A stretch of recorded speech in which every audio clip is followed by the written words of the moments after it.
The Crimson Waltz. The gym pulsates, red, blue, a throbbing heartbeat of light and sound. I'm lost in the crowd, a ghost reflected in the swirling punch. My name is Lily, or is it? It feels like a borrowed thing tonight, a costume I wear with growing unease. The whispers start low, like a tremor under the music's relentless beat. Something is wrong. I can taste it. Metallic and sharp, like fear itself. They all feel it, their smiles tight, their eyes darting to the doors. Tonight's supposed to be about new beginnings, but whispers of death cling to the air like cheap perfume. A shadow watches from the edge of the light. He's tall, lean, a silhouette framed by the strobing red. His gaze washes over the crowd, lingering a moment too long on a giggling group near the snack table before finding me. My breath hitches. There's something predatory about his stillness, a coiled tension that sets my skin crawling. Who is he? And what does he want? Chapter 2. Twisted Reflections. The music swells, a frantic crescendo that mirrors the pounding in my chest. I need to get out of here, away from the oppressive red glow, the suffocating scent of chapped cologne and teenage hormones. I push through the crowd, bumping shoulders, apologizing with a strained smile that feels fake even to me. My feet lead me to the girls' bathroom, a cramped space with peeling paint and flickering fluorescent lights. It's a refuge from the chaos, a place to gather my wits. I splash cold water on my face, trying to scrub away the feeling of impending doom. As I stare into the cracked mirror, I catch a glimpse of something in the reflection behind me. Or rather, someone. He stands in the doorway, that same unnerving stillness clinging to him like a shroud. He doesn't step inside, but his presence fills the room, casting long shadows that seem to writhe on the grimy tiles. His lips curl into a slow, predatory smile. Lost, Lily, he purrs. His voice a silken rasp that sends a shiver down my spine. Chapter 3. The Truth in the Shadows. I manage, my voice a trembling whisper. My hand seeks the coolness of the metal sink, clutching it like a lifeline. He chuckles, a low, dangerous sound that echoes in the small space. You can call me Shade, he says, taking a step closer. I press myself against the counter, feeling trapped. There's something chillingly familiar about him, a flicker of recognition buried deep in my subconscious. But where have I seen that face before?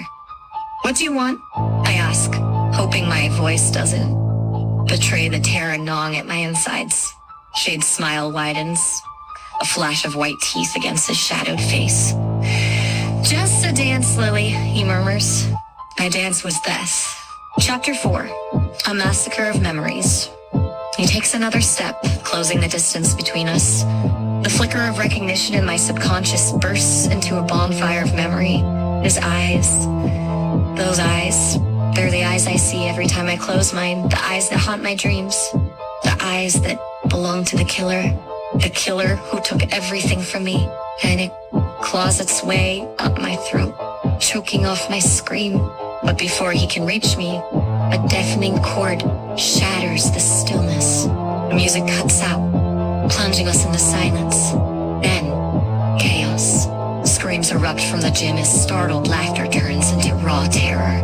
Bodies surge towards the doors, a panicked mass desperate for escape. And then I see him, again, on the dance floor, frozen under the harsh light, a knife protruding from his chest. A single crimson bloom spreading across his torn shirt. Testament to the truth they have all just realized. Chapter 5. Innocence Unmasked. The red light washes his face in a ghastly glow.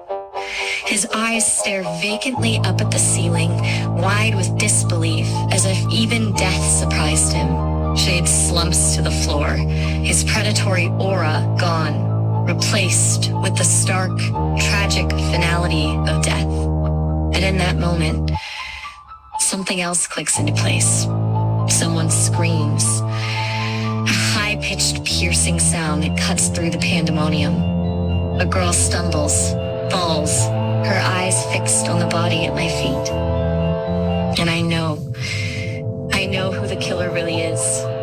And it isn't Shade. Chapter 6, A Symphony of Lies. The air crackles with tension, thick with the metallic scent of fear and spilled punch.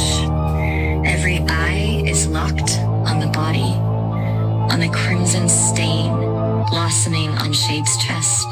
But I can't look away from the girl who screams. Her face is contorted with grief, but her eyes, they hold something else. A cold glint, a flicker of triumph, too dark for innocent sorrow. Amidst the chaos, whispers swirl around me like the sickly sweet perfume clinging to the gym's air.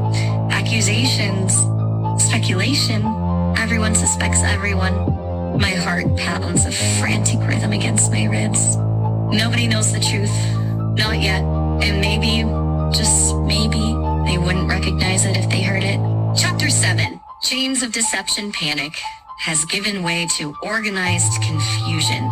Teachers herd students towards the exits, their voices strained, their faces etched with worry. It's a surreal scene. Prom night turned into a nightmare, a twisted reflection of youthful innocence.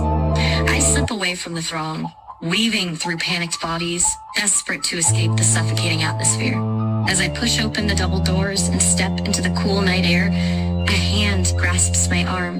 It's the girl, her eyes red-rimmed, her cheeks streaked with tears. He was a good guy. She sobs, her voice barely above a whisper. He wouldn't hurt anyone. I look into her eyes, trying to decipher the truth hidden beneath the surface of her grief. There's pain there, yes, but something else lingers, just beneath the surface. A flicker of something cold and calculating that chills me to the bone. Chapter 8, the mirror cracks back in my room. The silence is deafening. I stare into the darkened mirror, trying to find solace in my reflection. But all I see is a stranger. The events of the night replay in my mind. A horrifying loop of flashing lights, stifled screams, and the cold, lifeless eyes of a boy now forever silenced. Was Shade truly innocent, or was he just another pawn in a larger, more sinister game? Mirror surface ripples, distorting the image, as if reflecting a fractured reality. I reach out, my fingers blurring into the shimmering surface, desperate to find a thread of truth within the dizzying kaleidoscope. Chapter 9, Pieces of a Shattered Past Sleep eludes me. Images dance behind my eyelids, flashes of crimson, the glint of a knife, Shade's unbelieving stare. The past crashes against me, a tidal wave of fragmented memories, whispers of a brother lost, the darkness that lingers in the corners of my mind, a lingering sense of something sinister lurking just beyond my grasp. Could this nightmare be connected to my family's past? Is there a connection between Shade's death and the inexplicable void in my own memory?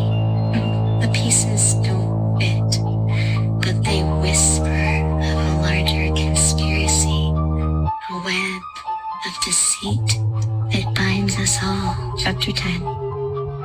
The final revelation.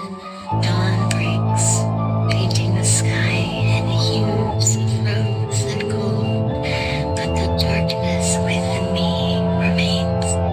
The truth feels within reach, like a delicate butterfly caught between my fingers, but every time I try to grasp it, it slips through my grasp.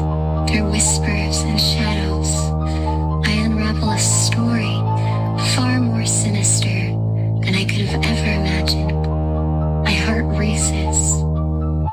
every revelation, every clue, leading me down a path fraught with danger. And in the end, I realize that the line between good and evil, between hero and villain, is not so clear. It blurs, shifts, and ultimately leads to a final, devastating truth. The monster wearing a mask of innocence might be the one facing me in the mirror.